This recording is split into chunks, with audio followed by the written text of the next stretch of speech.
Paggawa ng parol. Taon-taon ang City of San Fernando ay nagdiriwang ng Parol Festival.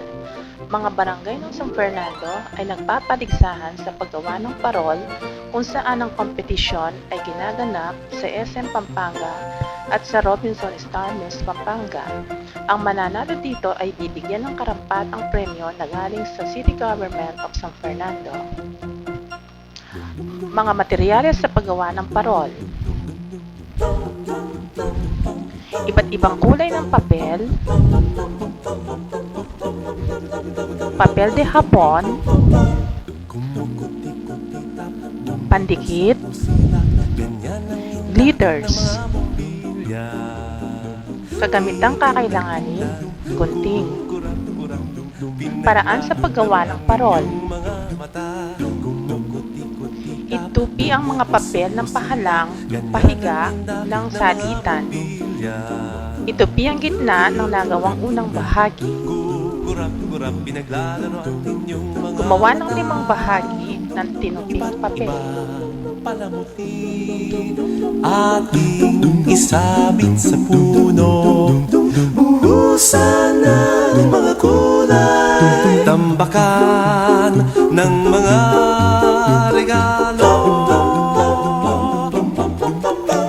Pagdikitin ang mga gilid ng mga tinuping papel hanggang makabuo ng korteng pabilog. Lupot, paikot ng paikot, koronahan ng palarang bituin. Dagdagan mo pa ng candy, ribbon, eskuses at guhitan. Habang lalo dumadami, Una ang katawan. Paggawa ng buntot,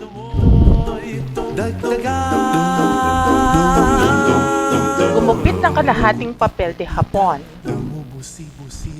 Itupi ang 4 na beses mula sa gitna.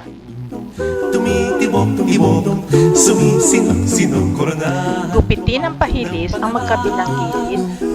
Dagdagan mo pa ng candy, ribbon, eskuses at guhitan. Habang lalong dumadami, regalo mo'y dagdagan. Kumuha ng kalahating puting papel de hapon.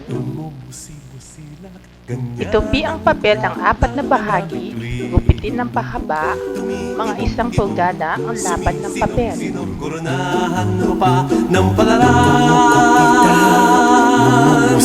bituin. Dum dum dum dum dum dum dum dum dum.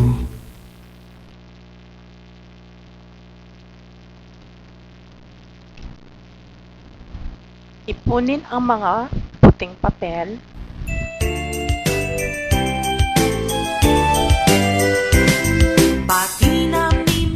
Idikit sa ilalim ng ginawang parol.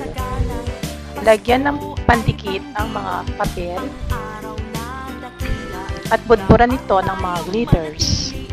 Sa buhay na mapayapa, upang lumigayang tunay ang ating inang bansa. Merry Christmas, Paskong anong saya. Itapon ang mga sobrang glitters. Isabit sa may pintuan o sa may bintana ng bahay ng parol. Pagdating